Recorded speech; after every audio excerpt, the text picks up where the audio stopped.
choisi Jésus pour guider ma vie. Mon bien-aimé Jésus, il est à moi, je suis à lui.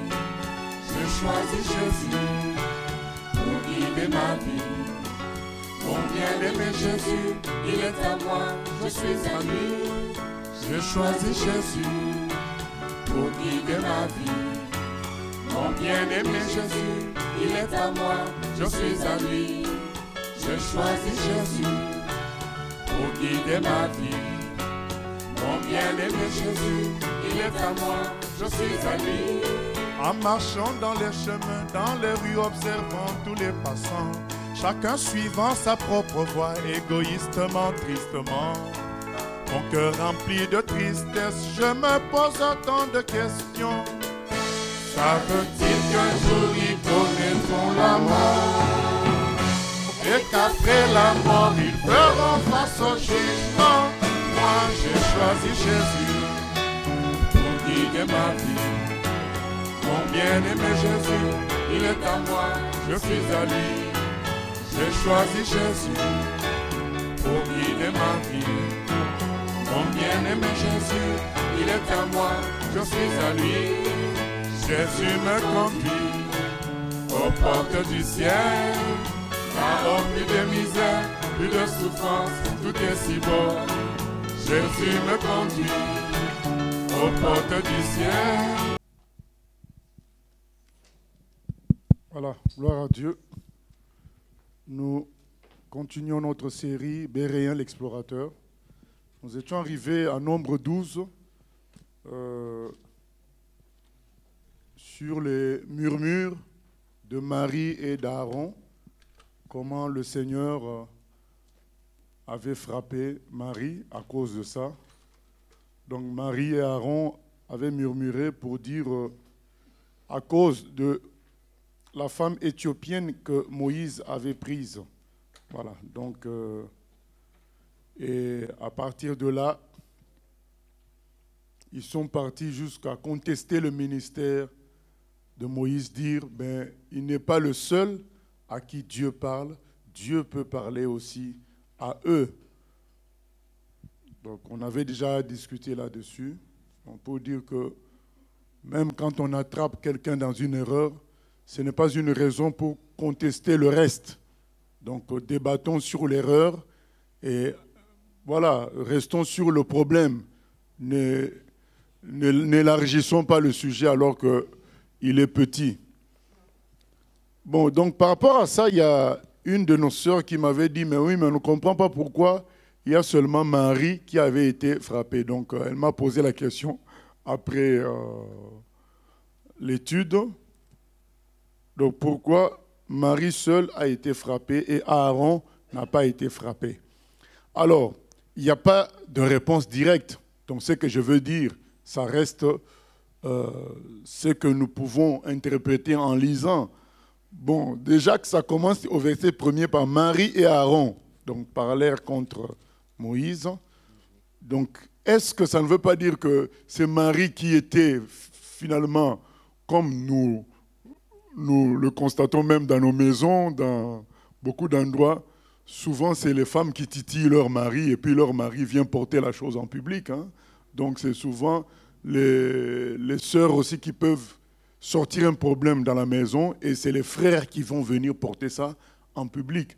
Donc on peut supposer que c'est Marie peut-être qui est vraiment plutôt la source de l'affaire et elle a contaminé son frère Aaron. C'est une possibilité. Autre chose aussi, c'est que quand Marie est frappée, c'est Aaron qui vient s'humilier pour se repentir. Ce n'est pas Marie elle-même. Donc ça peut nous montrer aussi que quelque part, c'était Marie la plus dure dans l'affaire. Donc elle est frappée, mais elle ne prend pas la peine de se repentir, de demander pardon. C'est son frère qui s'humilie, qui vient demander pardon. Et voilà, donc ça peut nous laisser supposer que finalement, dans cette affaire, le morceau dur, c'était Marie et non Aaron. C'est peut-être pour ça qu'elle a été frappée ainsi. Dieu a voulu aussi peut-être nous montrer que dans cette affaire, c'est Marie le problème, parce que nous, on n'allait pas le savoir comme ça, mais en regardant la punition qu'elle subit, on peut considérer aussi que le Seigneur a voulu nous montrer que, voilà, le vrai problème, c'était Marie. C'est Marie qui est la source du problème. Donc, toujours est-il que Dieu est juste, il ne fait pas, de favoritisme. Si Marie a été frappée, c'est bien qu'elle y est en tout cas pour une grande part, elle y était pour une grande part dans cette affaire. Voilà ce que je pouvais dire. Ok, nous continuons maintenant avec le chapitre 13. Chapitre 13. L'Éternel parla à Moïse et dit : Envoie des hommes pour explorer le pays de Canaan que je donne aux enfants d'Israël. Tu enverras un homme de chacune des tribus de leur père, tous seront des principaux d'entre eux. Moïse les envoya du désert de Paran, d'après l'ordre de l'Éternel. Tous ces hommes étaient chefs des enfants d'Israël. Voici leurs noms. Pour la tribu de Ruben, Shamua, fils de Zakur. Pour la tribu de Siméon, Shaphat, fils de Hori. Pour la tribu de Juda, Caleb, fils de Jephuné. Pour la tribu d'Issachar, Jigual, fils de Joseph. Pour la tribu d'Éphraïm, Osée, fils de Nun. Pour la tribu de Benjamin, Palti, fils de Raphu. Pour la tribu de Zabulon, Gadiel, fils de Sodi. Pour la tribu de Joseph, la tribu de Manassé, Gadi, fils de Suzi. Pour la tribu de Dan, Amiel, fils de Gemali. Pour la tribu d'Azer, Sétur, fils de Mikaël. Pour la tribu de Nephtali, Nakbi, fils de Voshsi. Pour la tribu de Gad, Gehuel, fils de Maki. Tels sont les noms des hommes que Moïse envoya pour explorer le pays. Moïse donna à Osée, fils de Nun, le nom de Josué. Moïse les envoya pour explorer le pays de Canaan. Il leur dit : Montez ici par le midi et vous montrez sur la montagne. Vous verrez le pays, ce qu'il est et le peuple qui l'habite, s'il est fort ou faible, s'il est en petit ou en grand nombre. Ce qu'est le pays où il habite, s'il est bon ou mauvais, ce que sont les villes, où il habite, si elles sont ouvertes ou fortifiées, ce qu'est le terrain, s'il est gras ou maigre, s'il y a des arbres ou s'il n'y en a point. Ayez bon courage et prenez des fruits du pays. C'était le temps des premiers raisins. Ils montèrent et ils exploraient le pays, depuis le désert de Tsin jusqu'à Rehob, sur le chemin de Hamath. Ils montèrent par le midi et ils allèrent jusqu'à Hébron, où étaient Aïman, Sheshai et Talmaï, enfants d'Anak. Hébron avait été bâti 7 ans avant Tsoan en Égypte. Ils arrivèrent jusqu'à la vallée d'Échol, où ils coupèrent une branche de vigne avec une grappe de raisin qu'ils portèrent à deux au moyen d'une perche. Ils prirent aussi des grenades et des figues. On donna à ce lieu le nom de vallée d'Eshkol, à cause de la grappe que les enfants d'Israël y coupèrent. Ils furent de retour de l'exploration du pays au bout de 40 jours. À leur arrivée, ils se rendirent auprès de Moïse et d'Aaron et de toute l'assemblée des enfants d'Israël à Kadès dans le désert de Paran. Ils leur firent un rapport ainsi qu'à toute l'assemblée et ils leur montrèrent les fruits du pays. Voici ce qu'ils racontèrent à Moïse. Nous sommes allés dans le pays où tu nous as envoyés. À la vérité, c'est un pays où coule le lait et le miel, et en voici les fruits. Mais le peuple qui habite ce pays est puissant. Les villes sont fortifiées, très grandes. Nous y avons vu des enfants d'Anak. Les Amalécites habitent la contrée du Midi. Les Estiens, les Jébusiens et les Amoréens habitent la montagne. Et les Cananéens habitent près de la mer et le long du Jourdain. Caleb fit taire le peuple qui murmurait contre Moïse. Il dit : Montons, emparons-nous du pays, nous y serons vainqueurs. Mais les hommes qui y étaient allés avec lui dirent : Nous ne pouvons pas monter contre ce peuple, car il est plus fort que nous. et ils décrièrent devant les enfants d'Israël le pays qu'ils avaient exploré. Ils dirent, « Le pays que nous avons parcouru pour l'explorer est un pays qui dévore ses habitants. Tous ceux que nous y avons vus sont des hommes d'une haute taille, et nous y avons vu les géants, enfants d'Anak, de la race des géants. Nous étions à nos yeux et aux leurs comme des sauterelles. » Voilà, donc l'histoire, la première partie de l'histoire de l'exploration, c'est que finalement, Moïse désigne des hommes pour aller explorer le pays de Canaan avant d'aller conquérir. Donc on comprend que même dans le travail que nous faisons pour Dieu, il y aura des explorateurs, des gens que Dieu va envoyer en avant-garde pour aller visiter les endroits à conquérir, d'une manière ou d'une autre, des familles qui iront s'installer avant.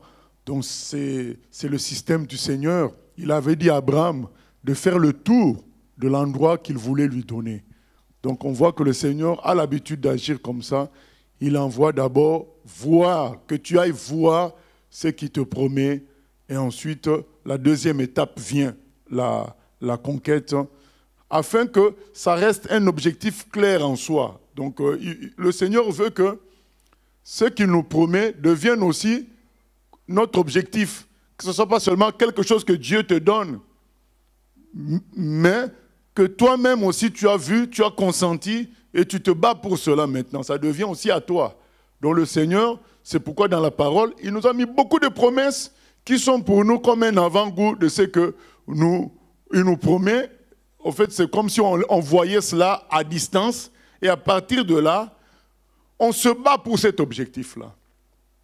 Donc c'est très important, bien-aimé. Hein. Le frère Pierre nous le dit dans 2 Pierre 1, 20 à 21. On va lire ça, je crois. 2 Pierre 1.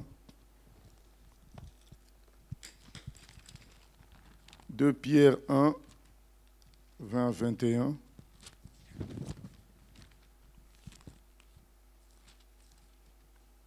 De Pierre, chapitre 1er.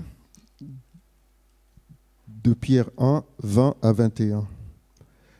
Sachez tout d'abord vous-même qu'aucune prophétie de l'Écriture ne peut être un objet d'interprétation particulière, car ce n'est pas par une volonté d'homme qu'une prophétie a jamais été apportée, mais c'est poussé par le Saint-Esprit que des hommes ont parlé de la part de Dieu. Ah, pardon, frère Simon. Donc, si on peut commencer au verset 19. C'était le verset 19 qui m'intéressait le plus, même si les deux autres sont importants. Et nous tenons pour d'autant plus certaine la parole prophétique à laquelle vous faites bien de prêter attention, comme à une lampe qui brille dans un lieu obscur, jusqu'à ce que le jour vienne apparaître et que l'étoile du matin se lève dans vos cœurs. Amen. Donc, au fait, la parole, c'est quoi? C'est comme une lampe dans un lieu obscur. Quand on est dans un lieu obscur, qu'on ne voit rien, on va fixer seulement la lumière. C'est ça qui nous permet d'avancer. Parce que sinon, tu ne vois pas à droite, tu ne vois pas à gauche. C'est la lumière que tu vois. C'est ça que tu vas suivre, la parole prophétique, la parole qui est déjà fixée. C'est comme la terre promise, on te fait voir. Donc, tu oublies. Qu'est-ce qui se passe? Qui est là-bas? Quels sont les obstacles au milieu? Tu sais seulement que j'ai une terre là-bas que je dois conquérir. C'est ça qui te motive. C'est ça qui te fait avancer. Et vous savez, à cause de la négligence de ce qu'on est en train de dire là, beaucoup de chrétiens et beaucoup d'églises se sont écartés de la volonté de Dieu. Ils sont arrivés à avoir une belle salle. 500 personnes qui remplissent la salle. Ils ont oublié que l'objectif de Dieu, c'est aller et faire de toutes les nations des disciples. C'est ça la lampe prophétique. Donc un objectif que Dieu te met devant, c'est ça qui motive toutes tes actions. Donc tu vas toujours vers ça. Parce que sans ça, tu risques de te contenter de ce que tu as, améliorer ça et oublier qu'on t'a envoyé pour autre chose. C'est important. La parole prophétique, c'est-à-dire les instructions sur l'avenir que le Seigneur nous a laissées. Il a dit, par exemple, dans Jean 4, mais la moisson est déjà blanchie. La moisson est déjà là. C'est une lampe prophétique. Ça veut dire quoi? Dans toute œuvre chrétienne, il viendra un temps où sauver les gens sera facile. Puisque le Seigneur nous dit que c'est déjà là. Donc, quand on construit une œuvre, on doit avoir en vue de vivre ce temps-là où ça sera simple. Tu dis IAO, les gens se convertissent. Ça viendra puisque le Seigneur nous met ces repères-là dans Jean 4. Il nous donne ça, il nous donne la parabole de fête, de noces, du festin. Il nous dit, mais on appelle ça aussi la parabole des invités. Dans cette parabole-là, il viendra un temps où on nous dit, allez chercher même les estropiés, les pauvres, tout ça dans les rues, prenez-les, amenez-les. Donc, c'est des lampes prophétiques qui nous montrent que viendra un temps, les vrais chrétiens, enfin les vrais chrétiens plutôt, les chrétiens officiels, ne voudront pas de Dieu. Ils seront trop compliqués. Alors Dieu va susciter une moisson de personnes qu'on n'attendait pas. Et ça doit être une motivation pour tout groupe chrétien qui connaît le désert, qui connaît il n'y a rien qui semble avancer. Et on a comme envie de dire, ben tiens, on va changer de doctrine. Et c'est comme ça que se forment les sectes. On entre dans la secte des Esséniens d'autrefois. On n'est que nous, les gens de la lumière. Tout le reste, c'est les ténèbres. Allez, on va bâtir une grande maison ensemble. On va vivre entre nous. Et voilà, c'est ça. Et une secte se forme comme ça parce que les gens négligent la parole prophétique, la lampe. Dieu nous fait déjà voir ce qui va arriver dans les temps à venir, que ce soit notre moteur, notre façon de travailler. Donc même quand il n'y a rien, on sait ce à quoi nous devons tendre. Même, et ça nous motive. Et ça nous donne une orientation.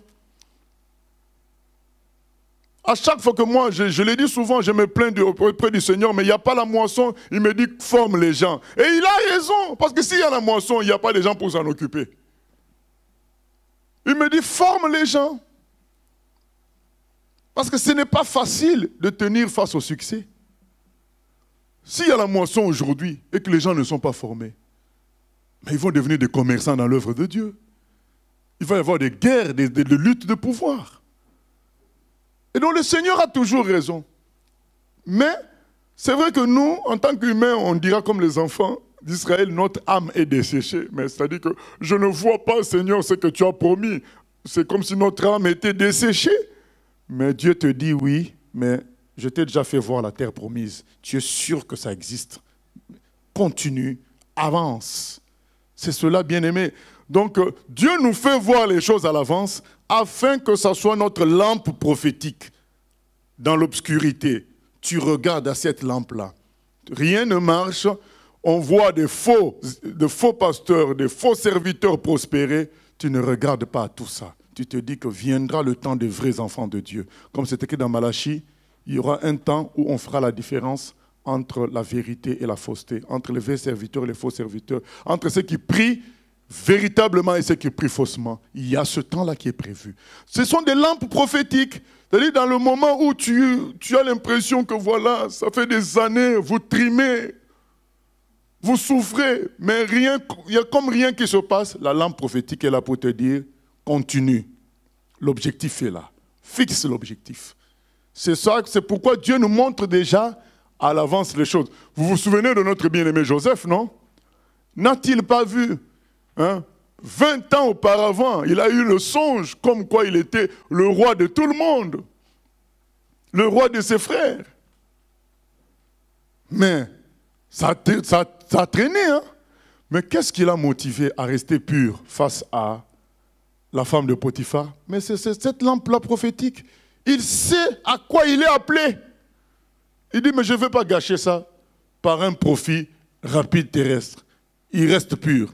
En prison, il reste pur, il reste droit parce qu'il sait ce à quoi il est appelé. C'est important d'avoir ça, des lampes prophétiques. Bien sûr qu'aujourd'hui c'est dans la Bible, mais c'est important de les intégrer dans nos vies. De se dire que ce qui est promis là, je dois le vivre.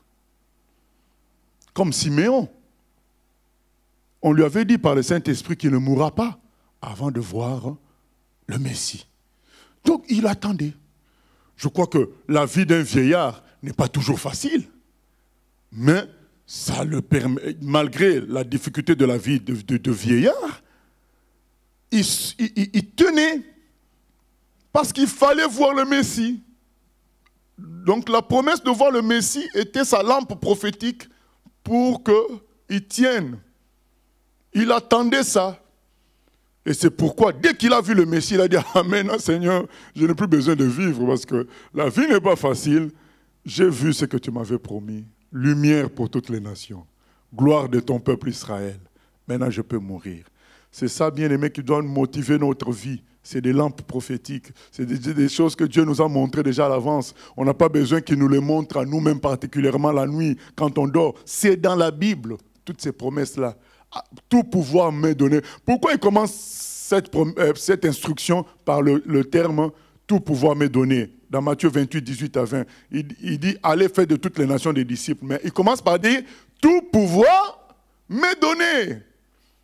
Oh, moi je serai avec vous tous les jours. C'est ainsi que vous pouvez aller faire de toutes les nations des disciples. C'est une lampe prophétique, même si on est 15, on est 10. Si on est une vraie construction chrétienne, ça doit être notre vision de la terre promise. On dit, mais le Seigneur, ce n'est pas pour rien qu'il a dit faire de toutes les nations des disciples.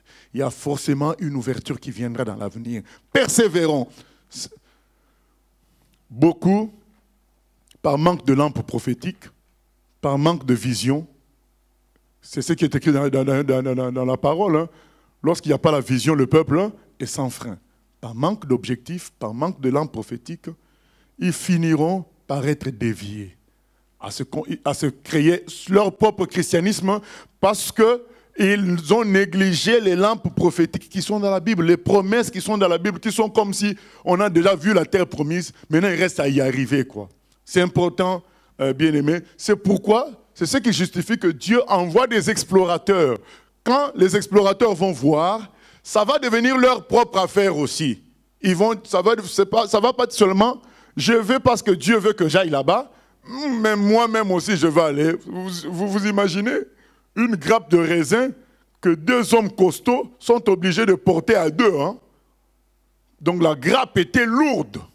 Une grappe de raisin, ils portaient ça à 2. Donc les raisins étaient gros, comme j'ai toujours voulu voir au paradis. Donc c'est des raisins gros, lourds, ils étaient obligés de porter à 2. Donc quand les gens allaient voir ça, ils les allaient dire, c'est le bon pays pour nous. Ce n'est plus seulement l'objectif de Dieu, ça devient leur objectif aussi. Donc aujourd'hui, quand nous lisons les promesses bibliques, ça ne doit plus être que l'objectif de Dieu, ça doit devenir maintenant le nôtre. C'est fait pour ça, pour nous donner l'avant-goût, pour qu'on se dise, mais tiens, j'aimerais bien vivre ça.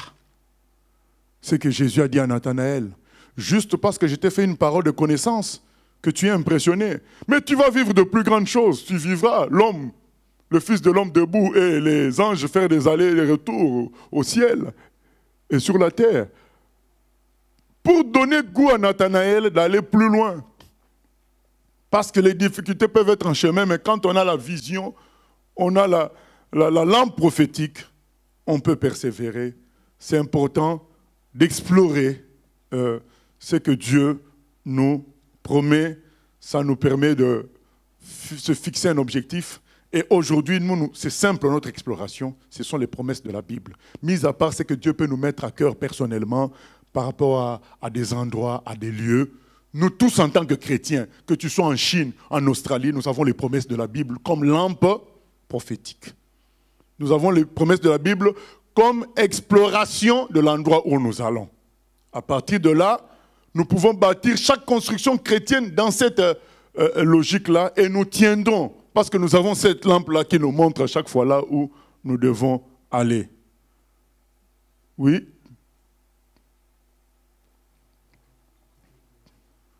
Question?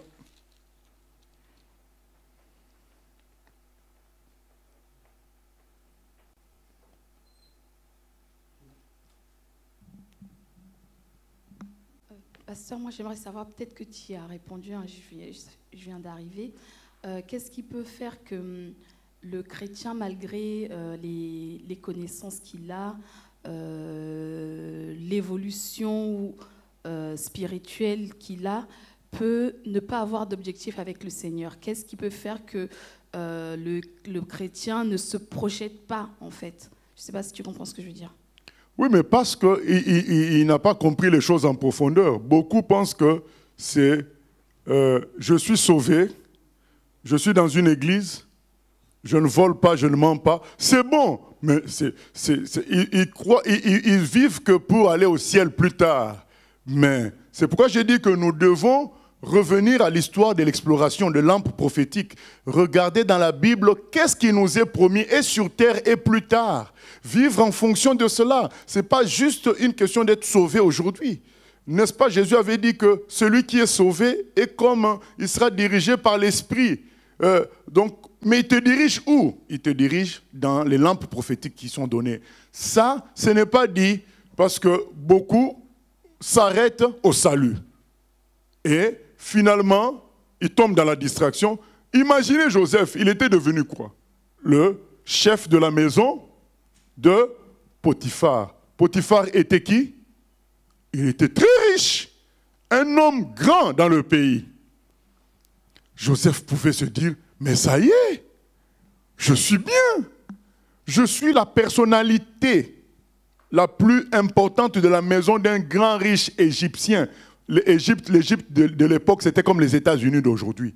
Tu es le chef de la maison d'un grand personnage comme ça. Tu te dis, mais j'ai réussi. J'ai réussi. Et donc, je veux bâtir mon royaume ici. Mais non, Joseph avait l'idée, il savait que Dieu l'a destiné à être un plus grand. Parce qu'il voyait la lune, le soleil et les étoiles se prosterner devant lui. Donc, il savait que c'était plus haut que ça. C'est pourquoi il n'a pas voulu se contenter de régner chez Potiphar comme le mari caché, l'amant caché de la femme de Potiphar. Il a dit non. Ça, c'est pas ce que Dieu me promet. Dieu me promet plus grand. Et quand on néglige ces lampes prophétiques, dès qu'on est dans une salle de 150 personnes, ça se remplit. On vient, on donne un cadeau au pasteur, une voiture neuve, machin truc. Donc, tout le monde a sa maison. On oublie que l'objectif, c'est aller faire de toutes les nations des disciples. Donc, c'est pourquoi nous devons nous rappeler sans cesse ces objectifs-là. Nous rappeler pourquoi nous sommes un groupe chrétien. Il y a un objectif, Matthieu 28, 18 à 20. Il y a un objectif, Marc 16, 15 à 17. Il y a un objectif, Luc 10, 19. Je vous ai donné l'autorité de marcher sur les serpents et les scorpions, sur toute la puissance de l'ennemi. Nous avons des lampes comme ça que Dieu a mises, donc on doit se rappeler cela. Donc les chrétiens qui ne sont pas sous ce rappel-là finissent dans la distraction. Ils finissent par être comme tous les humains, sauf qu'ils ont leur salut dans la poche. Mais sur terre, ils n'ont aucune efficacité, aucune lumière. C'est juste qu'ils ont le salut dans la poche, c'est tout. Mais ce n'est pas ça le but de Dieu.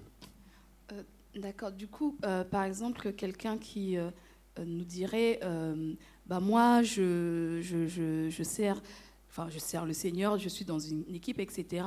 Mais je ne sais pas qu'est-ce que Dieu attend de moi, je ne sais pas quel est vers où le Seigneur veut m'emmener, etc. Est-ce que ça veut dire que peut-être cette personne doit rentrer, n'est peut-être pas en intimité avec le Seigneur, ou peut-être n'a pas demandé au Seigneur, Seigneur, qu'est-ce que tu attends de moi, ou est-ce que c'est peut-être... Non, là nous ne parlons pas d'individus, nous parlons de groupe. En tant que groupe, il y a cette vision prophétique qui est là. Maintenant, en tant qu'individu, on doit se dire, je dois être dans un groupe qui respecte ces objectifs de Dieu et moi contribuer à ce que ces objectifs-là soient atteints. Voilà. Maintenant, je peux contribuer à ce que ces objectifs soient atteints en étant quelqu'un qui nettoie. Puisque quand je nettoie, l'essentiel c'est que j'ai en tête ces objectifs. Que je ne nettoie pas parce que j'aime nettoyer. Mais je nettoie parce que ça va héberger des gens qui vont être formés. Et pour que l'objectif soit atteint. Nettoyer pas pour nettoyer, parce que c'est facile pour moi. Non. Mais nous devons tous garder cette vision-là. L'idée, c'est faire de toutes les nations des disciples. L'idée, c'est prêcher la bonne nouvelle à toute la création. L'idée, c'est former des disciples. C'est ça l'idée. Donc, toutes ces lampes-là doivent être dans chaque chrétien, de sorte que dans son engagement, il y a cette vision-là à suivre. Voilà. Le jour où quelqu'un va se moquer de lui en disant tu es quelqu'un qui ne fait que nettoyer ou qui ne fait que servir aux tables, mais lui, il va se souvenir, oui, quand je sers les serviteurs de Dieu qui vont aller prêcher l'évangile. Voilà, je contribue à la prédication de l'évangile. Voilà, au moins, il est dans ce fonctionnement-là. Ça le permet de se maintenir. Mais quand à un moment donné, il se dit, mais je suis inutile, il ne va plus faire. Il ne va plus faire parce qu'il se dit, mais les autres chantent, les uns chantent, les autres prêchent, moi je ne fais que balayer. Mais je suis inutile. Mais parce qu'il n'a pas la lampe prophétique dans la tête. Mais quand il a la lampe prophétique, il sait qu'il est utile. Ce qu'il fait vont aider certains qui vont aller au front. Voilà, c'est ça quoi. Oui, c'est aussi parce que dans le groupe, entre guillemets, la personne qui est à la tête de ce groupe a donné aussi des objectifs clairs de conduite, non? Non, ces objectifs sont dans la Bible. Oui, mais alors... Tous les groupes chrétiens doivent embrasser ces objectifs. Ce que nous vivons aujourd'hui, c'est qu'il y a beaucoup de groupes où il n'y a pas d'apôtres, de docteurs, de pasteurs, d'évangélistes. C'est des apprentis qui sont là. Donc eux-mêmes, ils conduisent. Donc, comme le Seigneur a dit, c'est des aveugles qui conduisent d'autres aveugles. Le manque, parce que Dieu a donné cette vision-là à ces gens-là, Éphésiens 4:11. Apôtres, docteurs, pasteurs, évangélistes et prophètes. Il leur a donné la vision d'entraîner ces groupes-là à rester dans la lampe prophétique, dans la vision de Dieu. Quand il n'y a pas, on finit par tourner en rond. Oui, là, donc tu as répondu, c'est que dans le groupe, il y a bien, c'est dans la Bible, mais c'est bien éclairé par les apôtres, oui. Qu'ils précisent. Donc du coup, que répondre à une personne qui se retrouve dans une assemblée où elle n'a pas forcément, une vision claire, c'est pas donné en fait par l'apôtre ou par la personne en fait qui dirige. Donc ce n'est pas des apôtres de Dieu. Donc du coup, elle est entre guillemets. Donc la personne est dans un groupe qui est dirigé comme ça. Qu'est-ce qu'elle doit faire? Navigation à vue, comme on dit. Qu'est-ce qu'elle doit faire alors? Prier pour que Dieu la mette dans des groupes dirigés par les gens ou par le Seigneur. Sinon, c'est la navigation en vue autour. Vous savez, le rond-point. Hein. Au rond-point, on bouge. Hein, parce que tu peux finir ton essence au rond-point. Hein, parce que tu vas tourner. Mais tu ne bouges pas. Mais tu bouges. Donc, beaucoup de groupes tournent. Il y a une sensation de mouvement. On chante, on s'agite. Mais par rapport aux objectifs du Seigneur, c'est le rond-point. Mais ça bouge. Tout ça les gens doivent être au courant de ça. Tu es dans un groupe où il n'y a pas les vrais apôtres, les vrais docteurs, les vrais pasteurs, tu tourneras en rond. Parce qu'ils n'ont pas, Dieu n'a pas fixé en eux ce qu'on est en train de dire.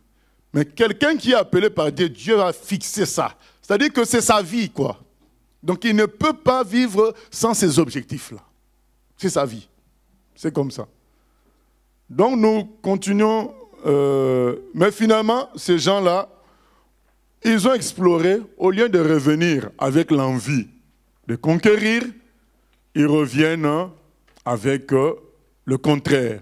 Ils disent, c'est trop dangereux pour nous, il y a des géants, c'est compliqué, et il n'y a qu'une seule personne qui élève la voix pour dire, montons, emparons-nous du pays, nous y serons vainqueurs. Il s'agit de Caleb, de la tribu de Juda.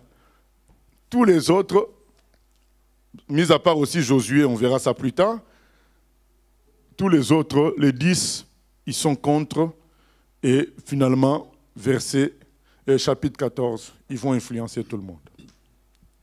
Chapitre 14. Toute l'assemblée éleva la voix et poussa des cris, et le peuple pleura pendant la nuit. Tous les enfants d'Israël murmurèrent contre Moïse et Aaron, et toute l'assemblée leur dit : que ne sommes-nous morts dans le pays d'Égypte, ou que ne sommes-nous morts dans ce désert ? Pourquoi l'Éternel nous fait-il aller dans ce pays, et nous tomberons par l'épée, où nos femmes et nos petits-enfants deviendront une proie ? ne vaut-il pas mieux pour nous retourner en Égypte? Et ils se dirent l'un à l'autre, nommons un chef et retournons en Égypte. Moïse et Aaron tombèrent sur leur visage en présence de toute l'assemblée réunie des enfants d'Israël.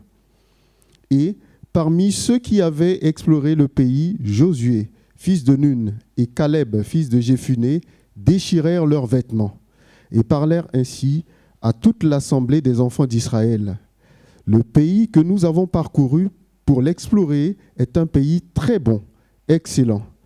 Si l'Éternel nous est favorable, il nous mènera dans ce pays et nous le donnera. C'est un pays où coule le lait et le miel.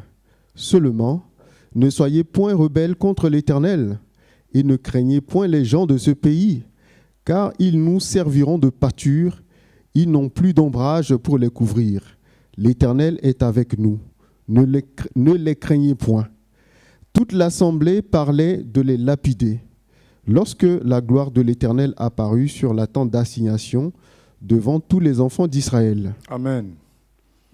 Alors, les 10 ont influencé toute l'assemblée. C'est l'image de ce que nous vivons sur la terre. C'est que les gens qui sont dans le faux, les gens qui sont dans le mensonge, dans le déni de Dieu, ils sont beaucoup plus nombreux que, je parle des serviteurs, les travailleurs, hein, les gens qui sont activement contre Dieu, ils sont beaucoup plus nombreux que les gens qui parlent de Dieu en vérité. Et conséquence de cela, c'est que le monde suit toujours la loi du nombre. Puisqu'il y a beaucoup plus qui sont contre Dieu, eh bien, nous tous, on devient aussi contre Dieu. C'est ce qui se passe. Malheureusement, la loi du nombre est active jusqu'à aujourd'hui. Les gens suivront facilement le nombre. Là où il y a beaucoup de gens, on se dit, il y a un intérêt là-bas. Mais c'est ça qui va amener la perdition de beaucoup. Le fait de se confier dans le nombre, le fait de trouver de la force dans le nombre, c'est ça qui amènera beaucoup de gens à la chute. S'il y a du monde, c'est que c'est bon. Ah non, c'est faux. Il y avait 10 personnes qui étaient du mauvais avis, mais puisqu'ils étaient 10 contre 2, toute l'assemblée a suivi les 10. Toute l'assemblée a suivi les 10. C'est ce qui se passe aujourd'hui. La vérité est prêchée par peu de personnes. Le faux évangile est prêché par beaucoup plus. Et les gens se disent, mais puisqu'ils sont nombreux, et que dans leur salle, il y a beaucoup de gens, il y a quelque chose de bien, sinon beaucoup de gens ne suivraient pas. C'est cette règle-là de pensée qui est une erreur fondamentale qui va faire perdre beaucoup de personnes parce qu'ils vont suivre là où il y a le nombre, au lieu de suivre la vérité. La vérité est immuable. Toutes les autres choses passeront, mais la vérité restera là. La vérité ne regarde pas au nombre, c'est la vérité. C'est pourquoi Dieu, il dit, son nom c'est « Je suis ». Il dit « Je suis ».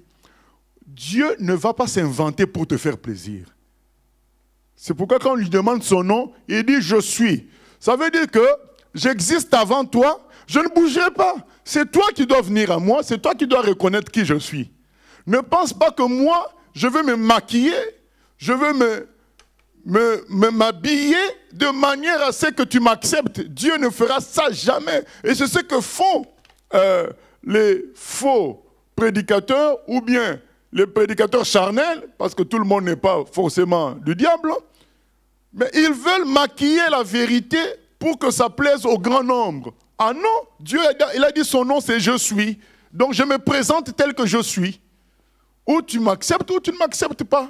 Mais je ne veux pas, moi, changer un tout petit peu pour que tu m'acceptes. Ah non, et nous aussi, on ne bougera pas. Donc Dieu est comme ça, nous aussi, on dira tel que Dieu est dans la Bible, sans bouger. Voilà, puisque son nom, c'est « Je suis ». Donc on ne va pas maquiller la vérité pour plaire à quelqu'un ou bien pour attirer du monde. On présente les choses telles qu'elles sont et chacun choisit. Et ces gens-là, ils ont bien maquillé la vérité. Ils ont dit c'est dangereux. Mais pourtant, et ils ont parlé à petite voix concernant les bienfaits de là-bas. Oui, Ils ont dit, nous ne pouvons pas monter contre ce peuple car il est plus fort que nous. Non, ils ont commencé par dire, voici ce qu'il a conté à Moïse. Nous sommes allés dans le pays où tu nous as envoyés. À la vérité, c'est un pays où coule le lait et le miel, et en voici les fruits. Rapidement, maintenant, il passe. Mais le peuple qui habite ce pays est puissant. Les villes sont fortifiées, très grandes. Nous y avons vu des enfants d'Anak. Les Amalécites habitent la contrée du Midi, ils décrivent les choses. Directement, Caleb fait taire le peuple qui murmurait contre Moïse. Donc, c'est que ils ont juste un tout petit peu dit ce qu'il y avait de dangereux, non, de bon, et ils ont commencé à élargir ce qui était de difficile. La preuve, comment on sait cela, parce que après le peuple commence à murmurer contre Moïse, c'est qu'on avait vraiment mis beaucoup de poids sur le négatif. Donc on a maquillé la vérité pour influencer les gens à l'accepter.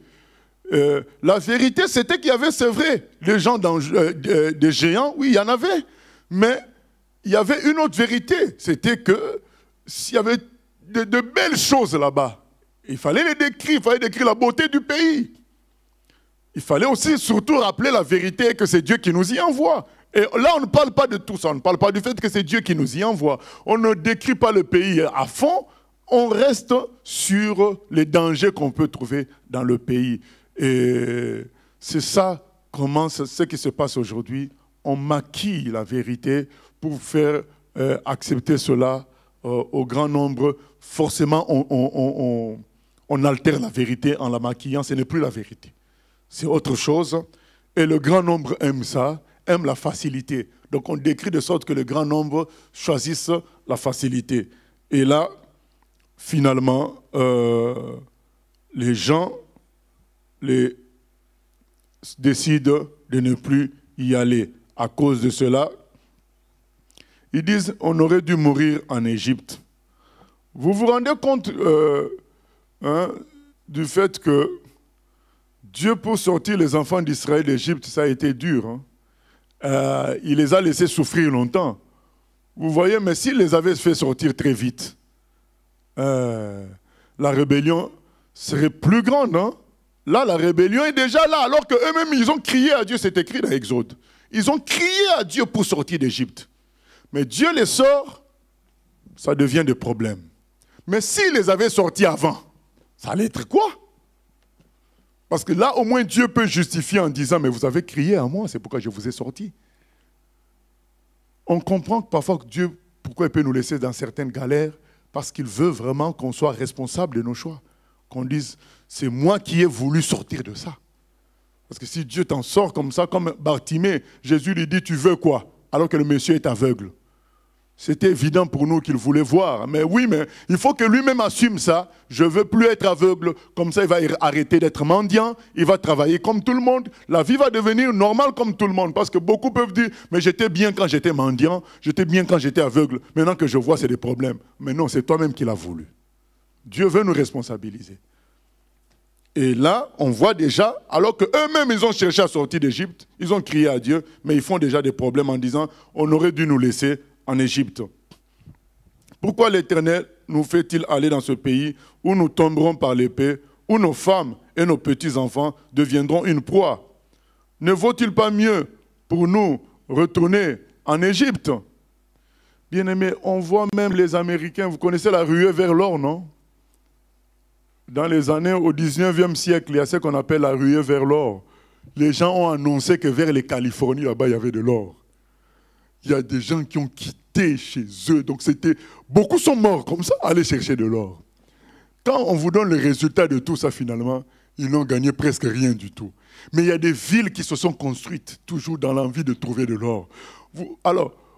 Mais ils savaient bien qu'en chemin, il y aurait quoi? Il y aurait les rivières, les montagnes, les Indiens, à l'époque, qui étaient encore en guerre contre les autres. Mais les gens, pour l'or, ils ont bravé tout ça, parce que les gens qui leur ont vendu la nouvelle qu'il y a de l'or, ils ont mis en avant le fait que l'or il y en avait en grande quantité. Et ce qui fait que les gens n'ont pas regardé au danger. Ils sont partis chercher de l'or. Mais là, nos gens, nous là, eux, ils ont mis les dangers en exergue, en évidence. C'est les dangers qui sont là. Ils ont caché, ils ont mis, voilà, ils ont voilé le côté. C'est beau, il y a des choses extraordinaires. C'est le danger qui comptait. Ils ont fait peur à tout le monde. Et ils sont partis loin. Verset 4, ils se dirent l'un à l'autre, nommons un chef et retournons en Égypte. Comme on a dit dernièrement, tout à l'heure, il y a quelques minutes, on avait dit, il faut savoir rester dans le problème. Le problème là, c'est d'aller dans la terre promise. Mais pourquoi vous déviez, vous allez jusqu'à contester le fait que Moïse est le chef? Ce n'était pas ça le problème. Contester le fait d'aller en terre promise. Vous savez, avec Dieu, quand on va loin, ça finit toujours très mal. Reste dans le problème. Ton papa, ta maman t'a fait quelque chose, reste dans le problème. Ne va pas jusqu'à dire, maman, tu ne m'aimes pas, papa, tu ne m'aimes pas. Non, là, tu es en train de dévier. Le problème, c'est A, reste dans le problème A. N'allons pas, ne dépassons jamais, n'élargissons pas le problème. Quand il est petit, restons dans le problème tel qu'il est. C'est important. Et là, le problème, c'est la terre promise. Au lieu de débattre sur ça, maintenant c'est devenu, il n'est pas un bon chef. Nommons un autre chef. Ce sont des choses comme ça qui énervent le Seigneur. Et on va voir la suite. Mais malgré tout, Josué et Caleb tiennent bon. Et ils disent, si l'Éternel nous est favorable, et ils mettent l'accent sur le bienfait de l'endroit. Ils parlèrent ainsi à toute l'assemblée, verset 7 des enfants d'Israël. Le pays que nous avons parcouru pour l'explorer est un pays très bon, excellent. Si l'Éternel nous est favorable, il nous mènera dans ce pays et nous le donnera. C'est un pays où coule le lait et le miel. Seulement, ne soyez point rebelles contre l'Éternel et ne craignez point les gens de ce pays, car ils nous serviront de pâture. Ils n'ont plus d'ombrage pour les couvrir. L'Éternel est avec nous, ne les craignez point. Eux, ils mettent l'accent sur le point positif. Dieu est avec nous. Le pays est excellent. Comment louper un tel pays? C'est ainsi que beaucoup ne viennent pas à Christ à 100%. Parce qu'ils mettent l'accent sur la difficulté. Est-ce que j'arriverai à vivre sans l'impudicité? Est-ce que j'arriverai à vivre dans la sainteté totale? Est-ce que j'arriverai à vivre ceci? C'est très difficile. Autant rester encore dans le monde. Ah oui, mais tu finiras très mal dans le monde. Mais les points positifs sont les suivants. La vie avec le Seigneur est une vie de liberté. Ce n'est pas une vie de prison. Je suis libre. Donc je peux passer à Leclerc, passer, vous savez, la rue où il y a les belles bouteilles. Bouteilles de whisky. Aujourd'hui, il y a même des vins au pamplemousse. vins cerises. Donc, cette rue-là, toi, tu passes ça tranquillement. Mais il y a des gens, quand ils passent cette rue-là, il a le vertige. Donc, il a envie de tout prendre. Mais ça, c'est la liberté. Qui est prisonnier? Toi ou cette personne-là? C'est cette personne-là, puisqu'il n'arrive pas à passer cette rue tranquillement. Mais toi, tu passes la rue tranquillement. La vie en Christ, c'est une vie de liberté, alors qu'il y a une mode. Ou bien, je donne l'exemple, peut-être il y en a qui vont m'en vouloir à la fin. Il y a les soldes, mais toi, tu n'as pas fait les soldes. Ça, c'est la liberté. Il y en a qui se réveillent à 5 h du matin pour aller lutter quand les grilles vont s'ouvrir. Parfois, il y a la bagarre. Mais toi, tu es bien. Mais qui est libre? Non, bien-aimé. Donc, la vie chrétienne est une vie de liberté. On est bien. On a le Dieu Tout-Puissant avec nous. On n'a plus peur des magiciens, des sorciers, des avions, des fusils. On n'a peur de rien. Même des chars de combat, on n'a pas peur. Parce que Dieu est avec nous. Tremblement de terre, on n'a pas peur. Il est plus fort que tout ça. Non. C'est ce que les Josué ont dit. C'est faux. C'est un bon pays. Et Dieu est avec nous. C'est ça qui fera la différence. Ces gens-là finiront par devenir des victimes. Nous croyons qu'ils vont être des agresseurs. C'est eux qui seront des victimes. Mais conséquence, verset 10, toute l'assemblée parlait de les lapider lorsque la gloire de l'Éternel apparut sur la tente d'assignation devant tous les enfants d'Israël. Comprenons bien aimé que les serviteurs de vérité courront toujours le risque d'être lapidés. Ça fait partie de la vie dans la vérité. La vérité a son prix. Comme elle est de qualité supérieure, ça entraînera toujours des problèmes. Que ceux qui pensent être dans la vérité s'attendent à des problèmes. Parce que la vérité sera toujours combattue. Il ne faut pas croire qu'on va être dans la vérité et être applaudi. On est dans la vérité, on risquera la lapidation régulièrement. Mais la gloire de Dieu sera toujours là pour nous protéger, comme c'est le cas ici. Oui, question. Donc nous devons savoir ça. Il y aura des risques. Oui, c'est Ginette. Il faut lever la main. Voilà. Il y aura des risques de lapidation, mais la gloire de Dieu sera toujours au rendez-vous avec nous.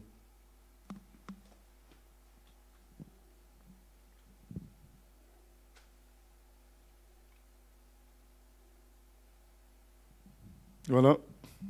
C'était juste pour savoir, est-ce que les personnes, pour être sauvées, Dieu entend les cris de leur cœur?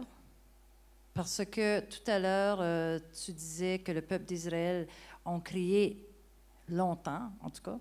Et là, Dieu est venu et les a sortis d'Égypte. Est-ce que c'est un principe de Dieu? Nous, humains, on peut peut-être pas voir que la personne devant nous semble avoir besoin de Dieu. Mais Dieu entend le cri du cœur de la personne. Ah oui, oui, il entend le cri. C'est écrit dans, dans Psaume 34, 7, quand le malheureux crie, l'Éternel entend. Donc, à nos yeux, la personne peut avoir l'air complètement dans une satisfaction de vie. Et puis, mais elle est en train de crier dans son cœur, oui. Et nous, ça existe. Et au contraire, des gens qui semblent dans... Mais ça se voit aussi. OK, mais je parle pour ceux que... Pas le cri, mais on peut savoir que la personne crie tout en... sans que nous, on voit pendant qu'il crie. On peut sentir ça. Puis dans l'opposé, des fois, il y a des gens autour de nous, soit des amis ou de la famille, on dit « Wow! » Comment ça se fait que nous, on est sauvés, ces gens-là ne sont pas sauvés, puis ils avaient l'air, et oui, ils ont l'air comme des personnes qui sembleraient avoir soif de Dieu, mais pourtant, ils sont bouchés. Et ça, Dieu, ils n'arrivent pas à comprendre le salut, ils ne sont pas dans le salut. Dieu veut les sauver. Comment ça se fait que ces gens-là ne captent pas? Ben, je sais que Dieu résiste aux orgueilleux, mais je veux dire, ils peuvent sembler crier à Dieu. Il faut que j'éclaire ton intervention, peut-être parce que tout le monde n'a pas compris. Première intervention, c'était, ça c'est la deuxième intervention. Oui, c'est comme voilà, la première, c'est qu'il y a des gens qui peuvent, en apparence, ne pas crier, mais qui crient dans leur cœur. Ça existe. Mais comme je l'ai dit, on finit par voir ça. Pas forcément leur qui, on peut voir que quelqu'un, sa colère, quand on parle de l'évangile, on peut discerner dans sa colère qu'il y a plutôt une souffrance. C'est une colère, ce n'est pas que la personne est vraiment opposée, la personne se sent incapable de satisfaire l'évangile et elle préfère attaquer l'évangile pour ne pas avoir affaire à l'évangile. Mais c'est une personne qui peut être rapidement sauvée. Voilà. Alors que d'autres, comme tu viens de... Là, tu rajoutes d'autres qui peuvent paraître bien intentionnés, mais qui ça ne bouge pas. Voilà. Il y a beaucoup d'aventuriers comme ça, des humoristes qui sont toujours bien intentionnés, ça ne bouge pas. En réalité, ils ne sont pas bien intentionnés. C'est des gens qui vivent au jour le jour, c'est des caméléons qui prennent un peu la couleur de l'endroit où ils sont, mais ils ne sont pas vraiment décidés. Hein. Okay. Je préfère encore quelqu'un qui réagit mal. Donc, quelqu'un qui réagit mal, ça peut être une souffrance, ça peut être voilà, un cri de détresse, alors que quelqu'un qui est toujours là, positif, il est en train de surfer sur tous les endroits où ça va. Quoi. Non, il ne faut pas qu'on suive les belles paroles. Il faut qu'on suive le Saint-Esprit, il nous dirige comment analyser les gens. Donc, Dieu répond toujours à un cœur qui crie. Toujours. Psaume 34, 7. Quand le malheureux crie, l'Éternel entend. Voilà. Nous continuons. Oui. Une autre question.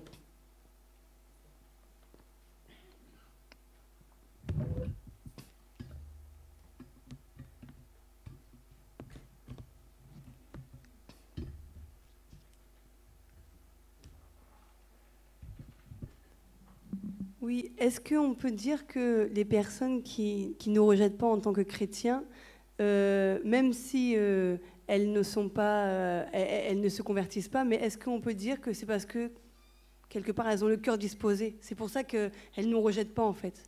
J'ai pas compris. Est-ce que on peut dire que les personnes qui ne nous rejettent pas en tant que chrétiens, les païens qui ne nous rejettent pas, est-ce qu'on peut dire que c'est parce que quelque part ils ont un cœur disposé, même s'ils ils vont pas se convertir aujourd'hui, mais peut-être que, est-ce que ça veut dire qu'ils ont un cœur disposé et que dans quelques années ils se convertiront? Non, il y a deux cas. Donc il y a des cas, comme tu viens de le dire, mais il y a des cas des gens qui ne rejettent pas, mais juste pour ne pas allonger la discussion, ils ne rejettent pas, mais en réalité ils ne veulent pas suivre. Hein. Non, mais je ne parle pas des gens qui veulent pas allonger la discussion, des personnes que tu vois régulièrement, enfin que tu côtoies régulièrement, qui semblent intéressées, entre guillemets, enfin ne pas te rejeter, mais qui ne prennent pas non plus position. Ah oui, mais là, tant que quelqu'un ne rejette pas, c'est que la parole va travailler sa vie et la personne va changer plus tard. Hein. Donc là, il laisse la parole travailler sa vie. Hein. Donc c'est une bonne chose. C'est une bonne chose. Ok, donc on continue à partir du verset 11.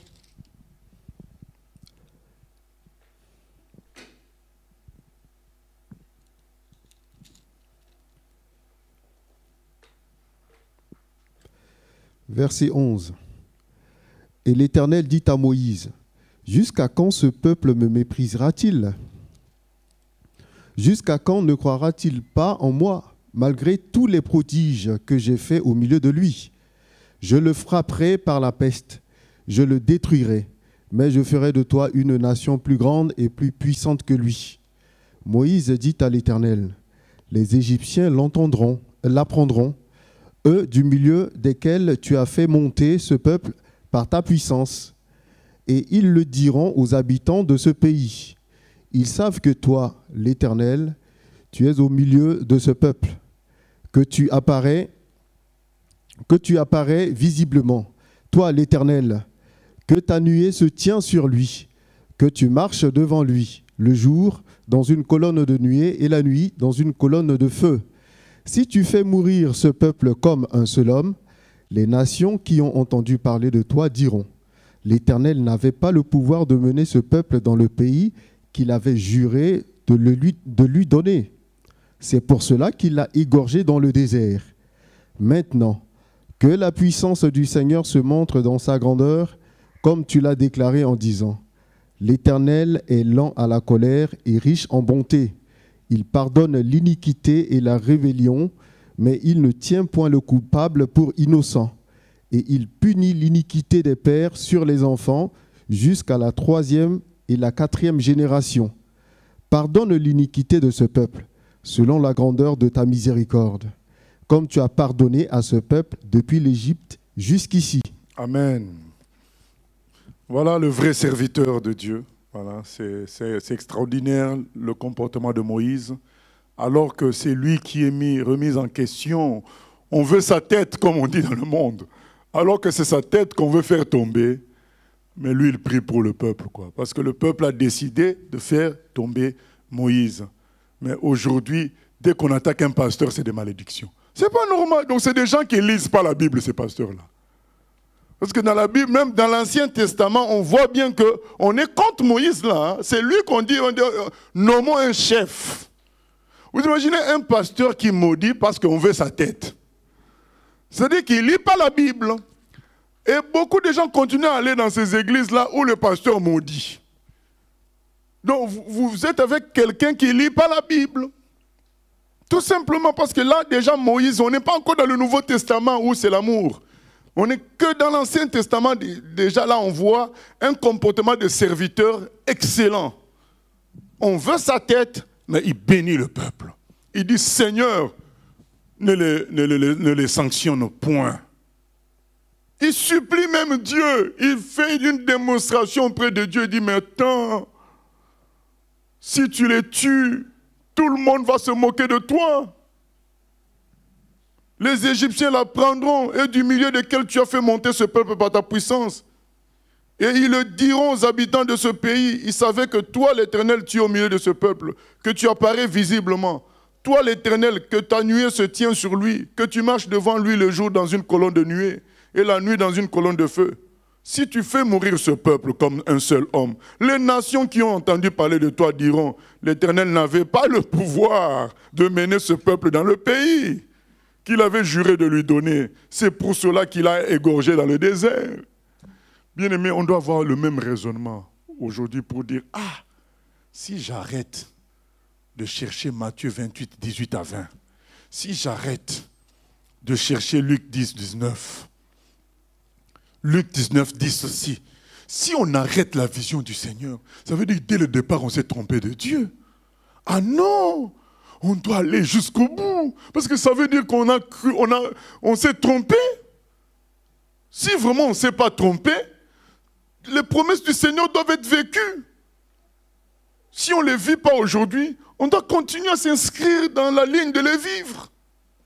Même si les gens se moquent de nous, ah, vous n'avez pas de puissance, il n'y a pas de miracle, il n'y a pas de nombre, ce n'est pas grave, mais le Dieu à qui nous avons cru, lui, il a dit ça. Ben, nous allons persévérer jusqu'au bout. Tant que nous vivons, nous comptons vivre ce qu'il a promis. Et autre chose qu'on peut remarquer, c'est que la réaction de Dieu, Dieu, lui, alors que c'est Moïse qui est contesté, alors que c'est le voyage à Canaan qui est contesté, Dieu considère que c'est lui qui est contesté. Il dit, on ne croit pas en lui. Parce que c'est lui qui a mis Moïse là. Quand toi tu attaques Moïse, tu attaques Dieu lui-même. Bien sûr, les excuses d'aujourd'hui, c'est toujours, ah, nous ne pensons pas que c'est Dieu qui l'a mis, mais la Bible dit toute autorité vient de Dieu. Bon. Quand tu considères que quelqu'un, ce n'est pas Dieu qui l'a mis, c'est toi qui dois partir. Tu ne dois pas chercher à le faire partir, c'est toi qui pars, puisque tu es au mauvais endroit. On continue, oui, question. Oui, je voulais en revenir par rapport à ce que tu disais, qu'on est dans l'Ancien Testament et on n'est pas encore dans l'amour, mais Moïse, il manifeste... Non, on n'est pas encore dans le Nouveau Testament qui parle que d'amour, voilà. Pardon.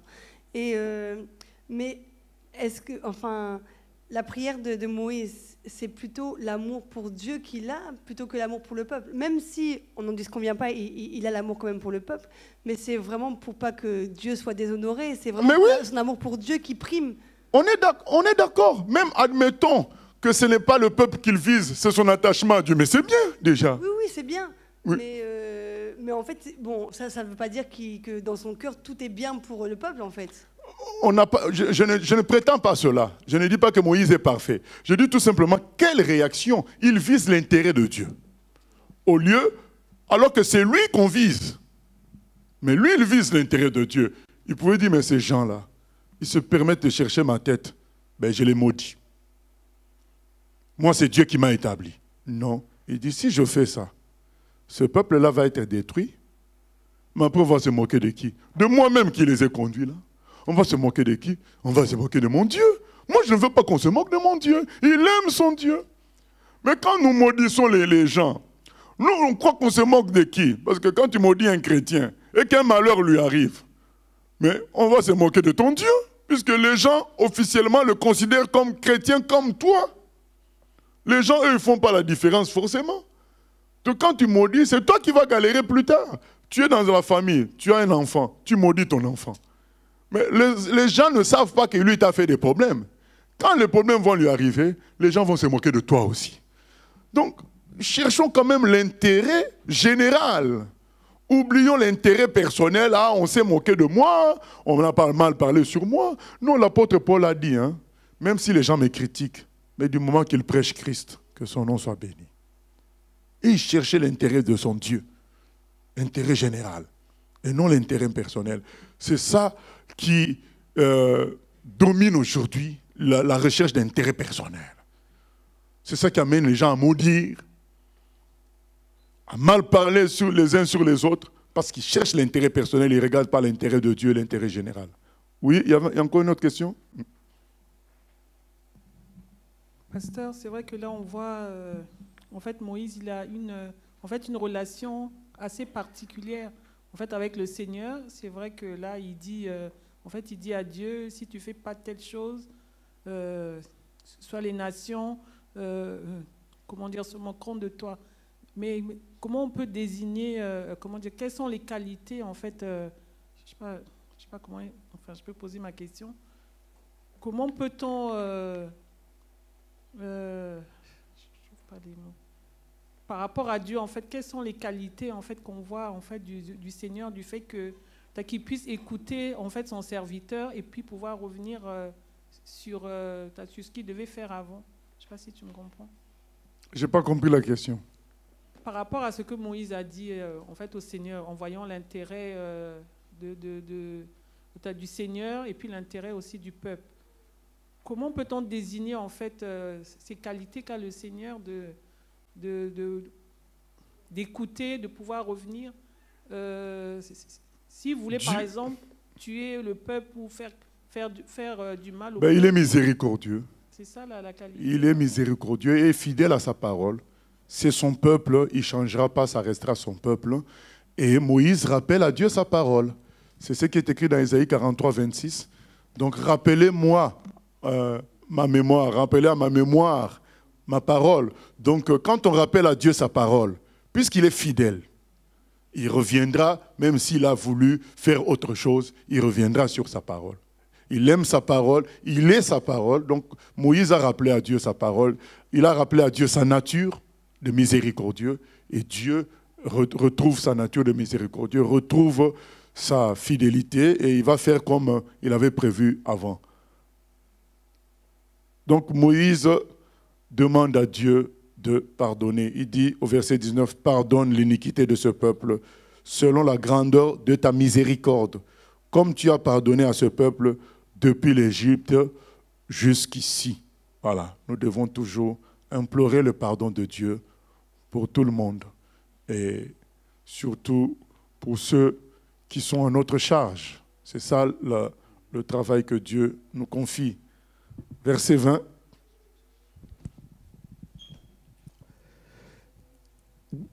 Et l'Éternel dit, « Je pardonne comme tu l'as demandé, mais je suis vivant, et la gloire de l'Éternel remplira toute la terre. Tous ceux qui ont vu ma gloire et les prodiges que j'ai faits en Égypte et dans le désert, qui m'ont tenté déjà 10 fois et qui n'ont point écouté ma voix, tous ceux-là ne verront point le pays que j'ai juré à leur père de leur donner. Tous ceux qui m'ont méprisé ne le verront point.